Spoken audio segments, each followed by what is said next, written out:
the Evil Dead 2013 update, or whatever you want to call it, because there's 2 survivors from Evil Dead 2013, the remake, and 1 demon from Army of Darkness. Whatever you want to call the update, here's the new survivor tier list. I wanted to wait a few days to make this because there was a ton of changes that were not listed in the initial patch notes, especially a lot of nerfs to survivors that we didn't know about, and they added it to the patch notes later. And a lot of nerfs that I think even have made one class in particular pretty much obsolete at this point. I also needed to make my own tier list because I had been using the tier list that some other person had made. A random person made a tier list, and I'd been using that for videos, and they haven't been updating it. None of the survivor tier lists are updated, so I had to make my own, and that took me a bit to make. I mean, it literally took me like 30 minutes, but still. I'm not great at this. Look, I botched the leader Ash here. He's got a little white line here that bugs the heck out of me, but I'd have to do the whole thing over again. So I didn't. So I just said, whatever, we'll deal with it. I'm going to tell you right now, I'm going to do Mia and David last to kind of show you like where those 2 stack up compared to everybody else. So just be prepared for that. If you want to skip ahead, cool. But I didn't want to do them first because then I figured people might just see, okay, those are where the new characters go. See you later. So I'll do those last. If you want to see those, you can skip ahead in the video. But hey, I recommend that you watch the whole thing because a lot of these characters have been changed and they've moved up and down a lot. So the whole tier list is going to look a lot different. And obviously my opinions, I'm sure, have changed quite a bit compared to the last time we did one of these, because there's been a lot of buffs and nerfs to everybody. So we'll just go in order here. This is a good one to start with, Amanda, because she is a hunter, and we need to talk about hunters in general. Hunters received a very big headshot damage nerf, I believe, and it's very noticeable. They deal a lot less damage. Another issue with hunters at the moment is that because AI attack frequency has increased, which I think is a good thing, but it had an unintended consequence, which is that because AI attack frequency has increased, it has now become far more difficult to actually play a hunter because you're constantly being hit in the back by units. And combine that with the fact that Plaguebringer has basics who have attacks that are very difficult to dodge because they're not particularly telegraphed. There's a lot of stuff where good demons can like constantly spam abilities that makes it really difficult to dodge. They have that like spin attack that's almost impossible to dodge. They're just tough to dodge in general. That makes it really difficult to play a hunter. And in my opinion, their damage is negligibly better than a warrior's at this point. And playing a hunter and like succeeding and dealing a lot of damage is so much more difficult than playing a warrior that it's just not worth it. Like you just shouldn't play a hunter at this point, in my opinion. The only exception to that would be Ed, maybe, which we'll get into when we get to Ed. But for now, I think that hunters in general are an obsolete class. I don't think there's any real reason to play them over a warrior that's spec'd for damage. At this point, I think the ideal team composition would be 3 warriors, you know, like 2 that are spec'd for balance bar, 1 that's spec'd for damage, and then a support. That'd probably be the way to play it. Right now, I just don't see any reason to take hunters over warriors. That's not to say hunters are like unplayably bad. That's not to say if you take a hunter, you're throwing. All I'm saying is right now, there's just no reason to take a hunter over a warrior. It's kind of like, are leaders unplayably bad? No, you're not throwing if you pick one, but is there any real reason to take a leader right now over just taking another warrior? No, there's not. And so that's why they're winding up where they are on the tier list. And Amanda, I think, is comfortably in C tier. She's not in the lowest tier because she's not garbage. D tier is basically like, there's no reason to take this character over any of the other characters in their own class. Like, if you are going to play this class, you shouldn't be taking this character. literally like every character in front of them is probably better. And there's more to it than that, but we'll get into it as we go down the list. Not a hard and fast rule. Next up is Annie. Annie received a nerf to her balance bar damage, which was kind of her bread and butter. It was the reason a lot of people would play her. So now that got nerfed, there's really not a reason to play her anymore, especially because, as I just talked about, Hunters got nerfed. So the main thing that she is balance bar and boosting range damage, and now range damage is kind of not that important anymore. Balance bar her balance bar got nerfed, and balance bar health on the demon side got buffed, so she doesn't make nearly as big of an impact in that way. So now there's no real reason to play Annie. I'll still put her in C tier just because she's better than Arthur, who's down here in D tier. So that's really the only reason she's in C tier, is because I don't think she's as bad as Arthur, so I don't really feel comfortable putting her in the same tier as him. But she's still, there's no real reason to take her. Arthur's just bad. He's just not good. His ability is not good. Boosting melee damage, you'd think is like, oh, that's a good thing, right? You just talked about how warriors are now like the new damage class. Just take a warrior. There's no reason to have a hunter anymore. You would think that, but at that point, you're really just better off taking an actual like warrior instead of Arthur. So like, let's say I take Henry the Red, I take AOD Ash, and then my third slot is either going to be Mia, who could do a ton of damage, or Arthur, who's going to boost the damage of the other two. I think that it's probably better to just take Mia, because they're going to have more perks in their tree that's going to boost their damage, and perks in their tree that's going to boost their balance bar damage. So all that stuff combined, I think, just makes it better overall for you to take a warrior instead of going with Arthur. I could be wrong about that. That's the one thing, we still aren't that deep into the patch, so we'll have to wait and see. Maybe I'm wrong about Arthur, but I still don't think he's in a good spot. Leaders, by the way, did receive a health buff. I don't think it's particularly noticeable, and I don't think it has made the leaders good enough at this point.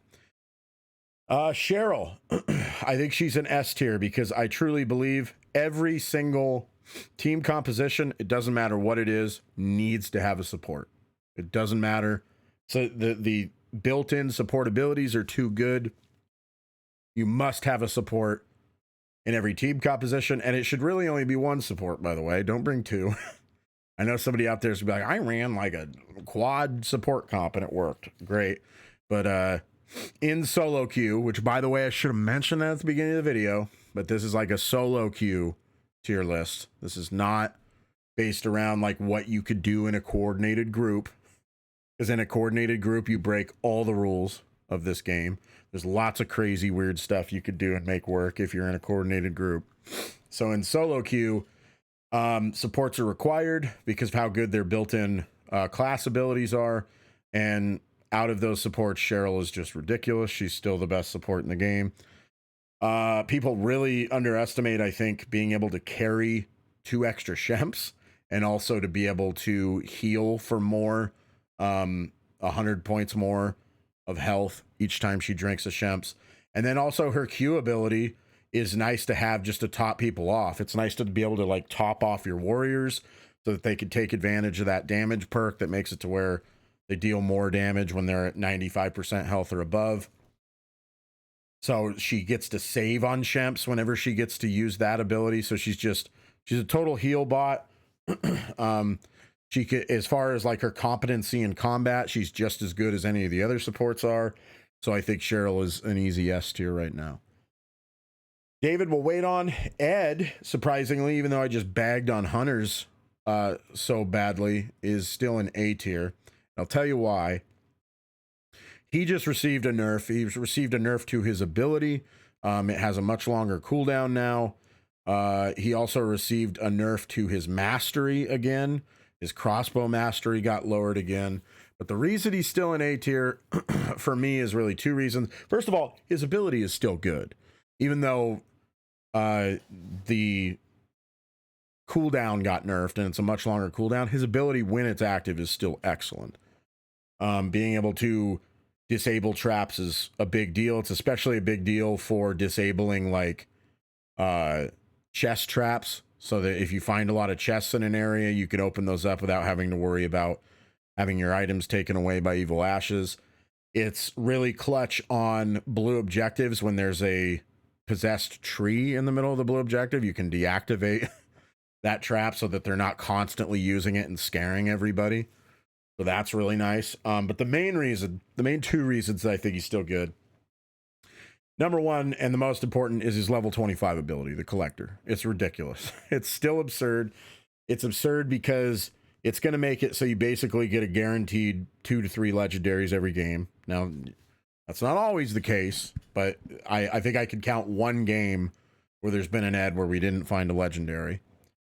So that's huge for your team, especially in an era where, like, getting a legendary melee weapon, because now damage kind of matters again. It used to be that damage on warriors didn't matter at all because all that really mattered was balance bar, and it was your hunter's job to deal the damage. Now, getting a legendary melee weapon is a big deal because damage dealing warriors are going to be a thing now. And also the Collector, you could really tell the difference in terms of how much healing items enemies will drop when they die. Like, you'll have like 3 to 4 Shemps or amulets on the blue objective, on each blue objective every game. And that's massive, because getting those extra healing items and not having to spend time looting more towards the middle and end game is huge. And that really helps your end game when you're on the dark ones in the book as well. So the Collector ability is just absurd, and that alone keeps him in A tier. And the other reason he's at A tier is that, as far as combat goes, I think that there's potential for giving him the explosive crossbow and letting him be the guy who takes out all the ads. If you're like, okay, well, we're going to make it so that we have like a warrior who's spec'd into balance bar. We're going to have a second warrior who's spec'd more into damage. Then we're going to have a support who's spec'd into balance bar. And then our hunter is going to be spec'd into, which is Ed in this scenario, is going to be spec'd into a bunch of gun damage and taking people out with his explosive crossbow. I think that could be really good, because then that makes it to where your warriors could focus entirely on possessed units, and between the balance bar damage they both do with one spec'd into it, and the other just, warriors do a lot of balance bar damage anyway, and then a support being spec'd into balance bar damage, they're going to stun most things, and then the damage-based warrior is going to kill everything before it can come out of its stun. So that leaves Ed to protect everybody from behind by just shooting at the ground whenever a portal opens up and just insta-killing all the basics, which he can still do if he's fully spec'd into damage. I've tested it. Even after the crossbow mastery nerf, he could still easily kill all the basics, especially with the Plaguebringer, because the Plaguebringer basics are super, super weak health-wise. So that's really nice. So I think that there is potential for a team composition that includes 2 warriors, 1 spec'd into balance bar, 1 spec'd into damage, Ed, and then a support. I think that could be a really, really strong team composition. That's why I still have Ed in A tier. Next, we have Evil Dead 2 Ash. Same thing that I kind of talked about with Amanda, where hunters in general are not as good anymore. I think that Evil Dead 2 Ash is also a little weaker because destroying the book is less of a priority than it was. It's still a priority. It's just his ability to like depossess things has become like less relevant, because now demons can't like get a head start on the book like they could before. There's an extra 5% of health on the book, and right now, because everybody's playing Plaguebringer, the main way that Plaguebringer mains destroy the book is playing using the boss, and the boss like stacking screams and just going to town on the book. And in that case, Evil Dead 2 Ash isn't very helpful, because his Q doesn't do anything to her. And his damage isn't as helpful because at that point you might as well just play a warrior. So I think he's kind of fallen down the tier list. I don't know where he ranks in regards to Amanda. I think they're on the same tier. I couldn't really say which of the two is better. Amanda might be better just because she's going to be the better damage dealer because of her Q, her active ability. She can like wait until you have one bullet left of the chamber and then hit Q and start, spamming stuff. And some people say that doesn't even work. I don't know. That's one of those things that I've never really tested. Why, I don't know. Either way, the ability to have infinite ammo for a few seconds is really, really helpful, regardless of if it works with the last word or not. So they're still on the same tier. Which one is ahead of the other? I don't really know. I don't think it really matters. I think they're both C tier. They're both just okay, and I still, again, don't see any reason to take one over just bringing another warrior. Next up is Henry the Red. Henry the Red, still an S tier, baby. I think Henry the Red is still the best character in the game. The reason for that is that his ability is, I think, probably the best active ability in the game. Getting to be immune for 7 seconds, even with the cooldown nerf that he just received, is still absurd because of the utility it has. You could use it as a way to wail on an enemy, like right now, especially with Plaguebringer. Because the thing right now is demons have figured out that Plaguebringer, the boss unit, is super busted right now because she could stack screams and she could do like 5 in a row. The scream has a huge AoE. I think it's like a cone out in front of her. So it's really difficult to dodge. And because she could stack it, it like stacks the damage and the damage gets out of control and she can wipe the team like that. So if you have a Henry that could just activate his ability and become immune to that for 7 seconds, get right in her face and knock her out, that makes Henry super good. And then obviously he could still use his Q to get free revives. He's just nuts. His ability is ridiculous. And you could play him, you could spec him either way. You could spec him as a damage dealer. You could spec him as a pure balance bar guy. Either way works. And he's just unbelievable either way because his ability is still really, really good. And it has gotten more important with how powerful Plaguebringer is and what Plaguebringer's strengths are currently. So Henry the Red still reigns supreme, still an S tier, still the best character in the game. After him is Kelly. I have Kelly down in D tier because not only, like I said, are hunters in general not as good, she's the worst hunter by far. There's no real reason to bring her over any of the other hunters. Like, I could think of a reason why you could bring all 3 of these. You could, Ed, the arguments are obvious. The collector ability is ridiculous. His active ability is good. Amanda, you could say, well, she's really good at dealing damage if you could hit your shots and you can avoid being harassed by basics. Like, she's the best damage dealer in the class because of her ability. And then Evil Dead 2 Ash, I could see the argument for him because it's like, oh, well, he starts with a double barrel, has a double barrel mastery. That makes him really good in the early game in case you get found early. His depossession ability is also really good. His exorcism ability, I should say, for early game to prevent demons from harassing you. Also can be useful at times in late game depending on what demon the demon player is playing. He could use that to exercise a unit and really help protect the book. I don't see any reason you take Kelly because she's a hybrid class. And a hybrid class is useless. There's no reason for a hybrid class. You want characters to be all in at what they're good at. A character that's like, I'm a hunter who can also kind of do melee. That doesn't do you any good because hunters are so bad at melee that none of that really matters. And especially with her, where her ability increases her damage for as long as she's in combat for, and her damage with melee is junk because she's a hunter. So you shouldn't really be using melee to deal damage anyway. So she's in a really bad spot. And her stamina ability is her best ability that she has, her active. And I've never really seen the need for it. Hunters have enough dodges as it is. So I just have never really seen the need to have infinite dodges for a short period of time.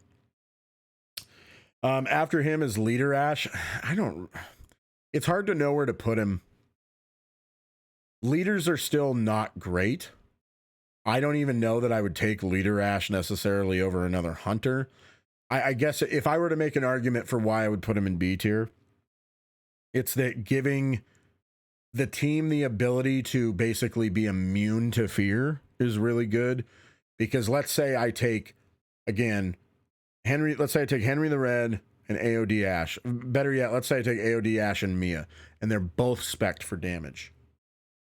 And then I have Leader Ash, who's going to boost their damage even more. But the problem is, because my warriors are spec'd for damage, if they get possessed, they could potentially stun lock my team and kill them super fast. Especially if you, say, give Mia a machete.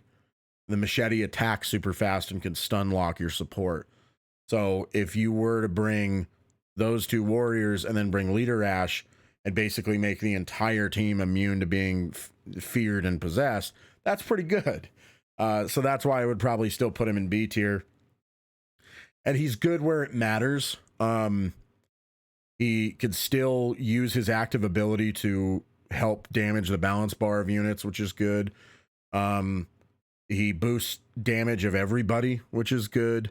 And then obviously his ability to basically make the team immune to being feared is really, really good as well. So I think that puts him solidly in B tier, even though I think leaders in general are not great.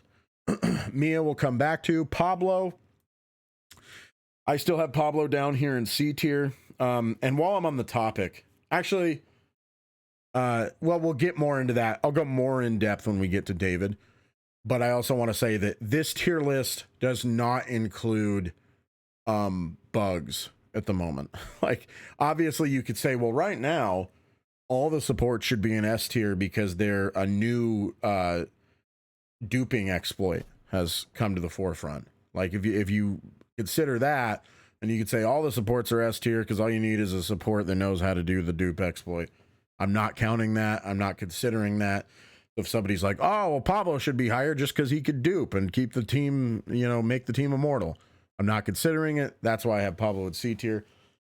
I have Pablo at C tier because his ability to rush like map pieces is just not viable. Like, I tested him extensively with a full-on like rush the map pieces build, and it's just too easy for experienced or even demons with half a brain to figure out where Pablo is. And then when that happens and you're by yourself, you're screwed. You're dead. if you go one-on-one with a possessed unit early, you're dead. And it's not viable to just run around and try to rush map pieces on foot. You just can't do it. You have to take a car with you. And so that's kind of like half his kit, is having the ability to rush map pieces, and he can't do it. It's too risky. The only reason he's not in D tier is because being able to produce amulets is still pretty helpful. Like, it's a nice thing to have. And then obviously getting one free armor bar, why am I calling it an armor? Shield bar is still really good because it helps with his survivability. So I would still have Pablo at C tier because even producing an amulet just to give it to your warrior, now that warriors are a bigger deal, that's also really helpful. Him just constantly generating amulets is probably what keeps him out of D tier because he could feed it to all of his warriors. Speaking of other supports, here's support Ash. This is probably the most controversial one that I do, is putting support Ash at D tier because a lot of people swear by support Ash and think he's really good. I could write like a 20-page dissertation on why he's not good in solo queue. I don't think he's... More and more, I'm starting to think he's not even really good in an organized group. Like, I don't know why you would take this guy over any other support. A few reasons. Number one, to make use of him, you have to get into the thick of things and put yourself into a vulnerable position. You have to like get in there and hit a bunch of basic units when you're next to your warriors. That's not a good thing because you're going to take more hits, you're going to take more damage, you're going to have to use more shemps. That's not good. You don't really want to do that.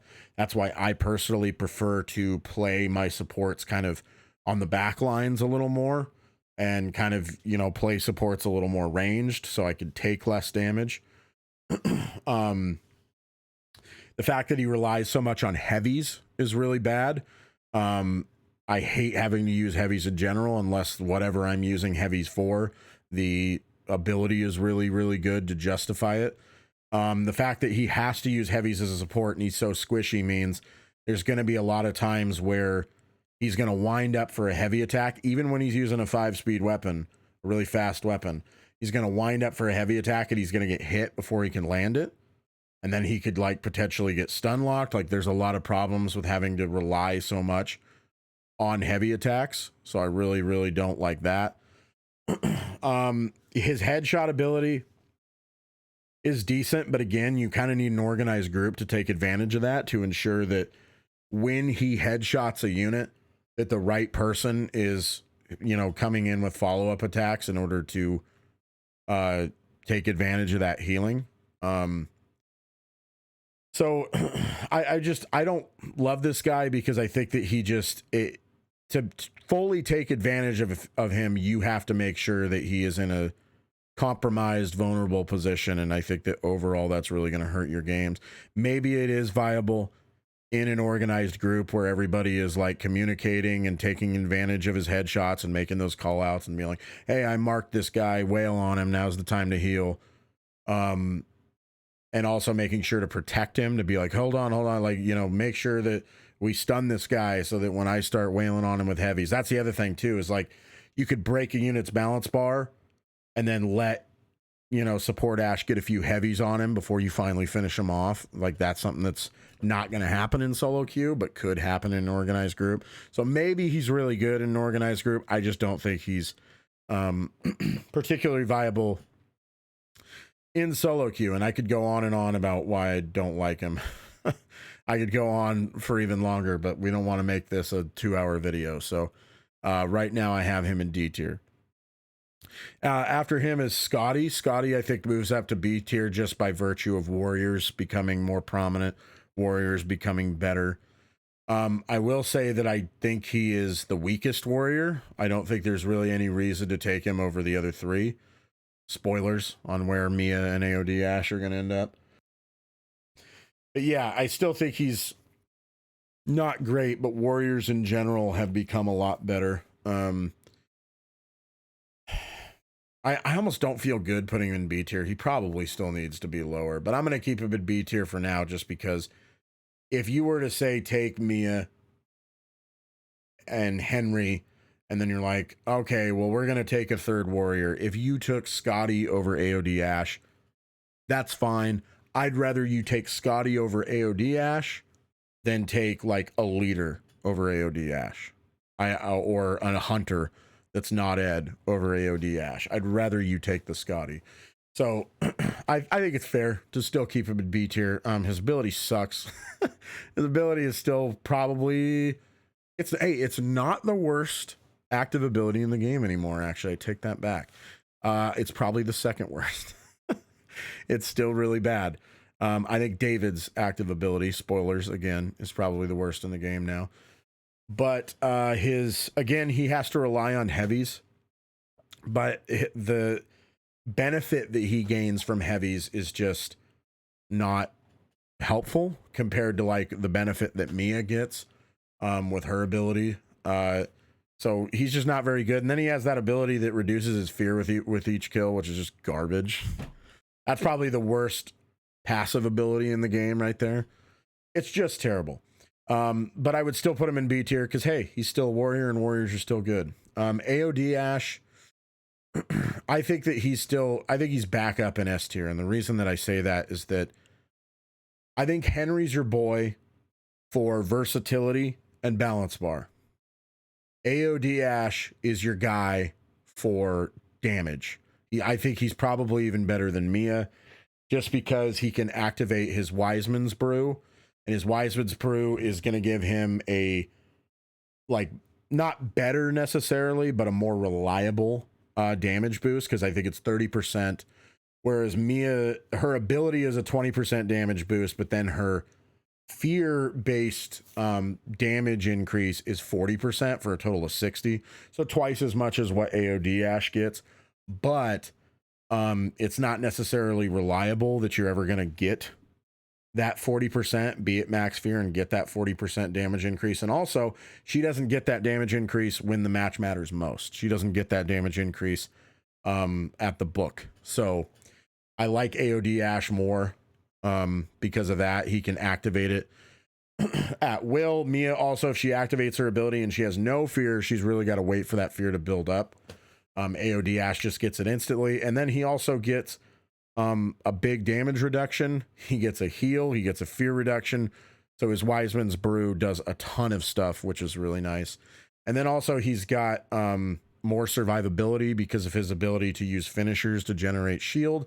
And then he gets an AoE damage effect that takes out all the units around him whenever he loses a shield bar. So I think he's an S tier because, to me, my ideal team composition right now would be, and I'll go ahead and put her in there and then talk about her in a second. This is exactly how I would do it. I would say take these three every time, and then you could take one of these two in their place, or to round out the fourth of your team. You can either go Mia and spec her for damage, or you can go Ed and spec him for damage, use an explosive crossbow, take advantage of his collector ability to give these guys really good weapons. And that's how I would play it. I think in solo queue, if that was the team composition every game, you'd be set. I would go AOD Ash damage, Mia damage, Henry balance bar, Cheryl balance bar. That's clutch right there. That's a nasty team comp. Mia, let's talk about Mia finally. Mia is really good. I think that she's probably better than I gave her credit for initially. She's really good at dealing damage. Her ability is not as good as I thought it was going to be. Initially, I had assumed that at maximum fear, she was going to get an 80% damage increase. I was wrong about that because I had thought that the fear bar was 100 when it was at max. Apparently it's not. I don't really know how that works, but at max fear, she gets a 40% damage increase, plus the 20% damage increase she gets when her ability is active, for a total of 60. So she's a really good damage dealer. At max fear, she's a better damage dealer than even Ash. And then on top of that, she gets her bleed with heavies. So if you pick up a slow, like 1-speed weapon that does a bunch of damage, where you're going to be doing heavies anyway, which are already really slow.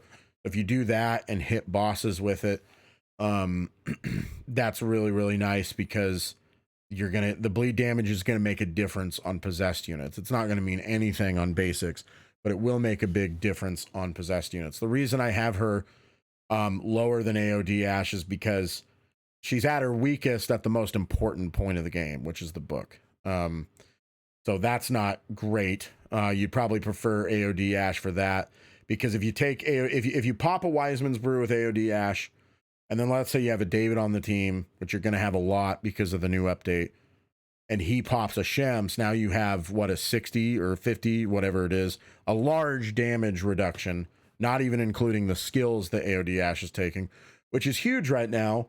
Because if you run into a Plaguebringer who's spamming the Scream ability, you could probably still get in her face and take her out without having to worry about getting just insta-downed from stacking Screams.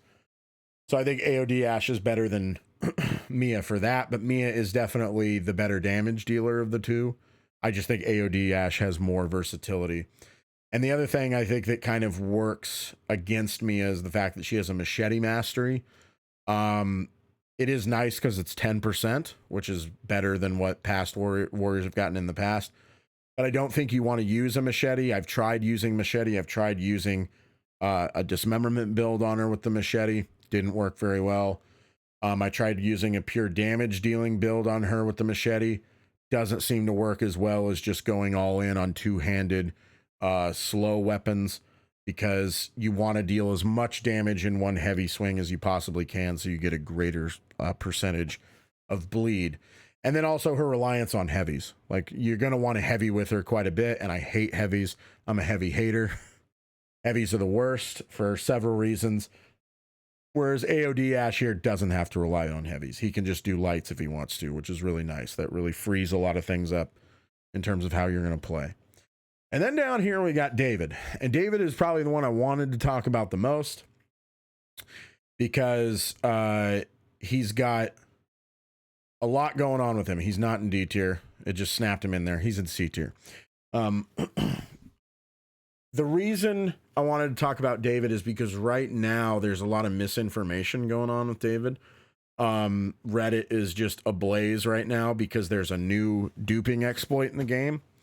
I don't know how it's done. I'm not going to say how it's done because I don't really like doing that kind of stuff. That stuff stinks. Don't do it, please.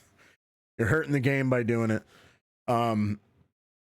So a lot of people have been freaking out because they've been saying, well, if you play David, he's really busted. Because what people are doing is they're picking David, grouping up with their team at the beginning of the match, and then just downing all the shemps that they have equipped, like finding a bunch of shemps and just downing a bunch of them, and stacking the damage resistance he gets, and then also stacking the length in which that damage resistance lasts.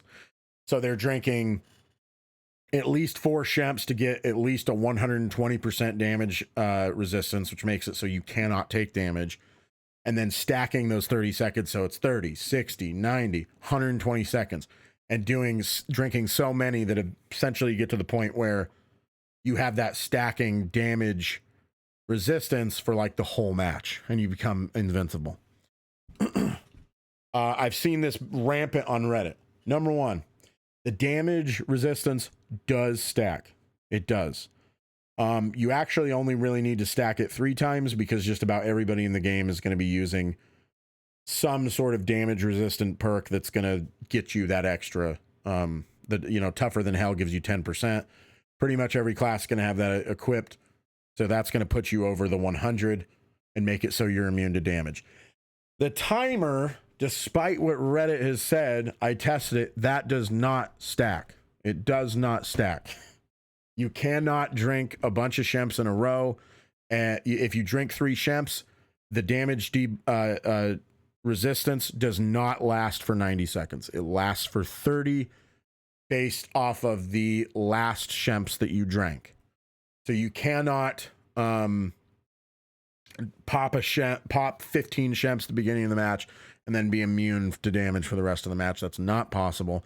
And regardless of everything that I'm saying, this list does not include how powerful you are if you use bugs. I'm pretty sure in past tier lists, I have included bugs. This is not going to include that because it would make the whole tier list dumb, because then you could just say all supports are S tier because all supports could just dupe and make your team immortal. So we're not going to include that, but I just wanted to put that out there. Let's talk about David as a class just by himself, not taking into account any exploits. His active ability sucks. It's the worst ability in the game. It's terrible. It does next to nothing against demons. And even if you did get it to work against a demon, a smart demon is just going to stand outside of the radius. The radius is not very big, even at level 25 with the increase. It's really easy for a demon to just hang out outside of it. And especially with the Plaguebringer has like a bunch of ranged attacks. So it could just stand outside of it and just, chuck ranged attacks at you and hit you that way. It's probably more effective against units that don't have ranged, like the other 3. But I still just don't find it very effective. It doesn't do enough, and it doesn't do enough in the most important situations in the match, which would be the blue objectives and beyond, because the demon just regens infernal energy so quickly that even if you completely drain them, they're dumb enough to stand in the aura, and you completely drain them and kick them out of their possession, they're going to get all that infernal energy back relatively quickly and be back on the offense. So it's not going to be a big deal. So the main way that you use that active ability is as a freaking light source, which is not as good as a matchstick light source. So it's not even good particularly in that way either. So his ability is awful. It is the worst ability in the game by far, in my opinion. His nail gun mastery is really bad because the nail gun is really bad. The nail gun's a terrible weapon. It's poorly designed. It takes special weapon ammo, which only gives you 3 shots in a box compared to 5 that you would get for a pistol. So there's no reason to take a nail gun over a pistol. And the 10% increase that he gets is, or 20% increase that he gets, sorry, is not enough because of the damage decrease that he already gets by virtue of being a support class. In my testing, there's absolutely no reason to take the nail gun over just taking the revolver or even the lever action rifle, now that the lever action rifle is pistol based. So the nail gun's just useless, and in turn that makes the nail gun mastery useless. Don't take the nail gun. That ability is terrible. Now the only reason he's in C tier instead of stuck down there in D tier is because of Soda Pop, the ability that makes it so he gets a 30% damage resistance for 30 seconds. That's really, really good. It's one of the best passive abilities in the game. That's not taking into account the fact that the damage resistance stacks. The damage resistance stacking doesn't really mean much. That's impractical. Very rarely are you going to take advantage of that. If you're at the point, let's say late game, where you have 3 shemps to stack it to a 90% damage resistance and basically make you immune to taking damage, at that point, the demon's pretty much already lost anyway. So that's kind of a cute little thing you could do. And it's only 30 seconds anyway. You'd be better off just saving those shemps and drinking them normally when your team needs a heal and just giving them the 30% damage resistance rather than over 90 seconds. The 30% damage resistance over 90 seconds is far more valuable than 90% damage resistance over 30 seconds.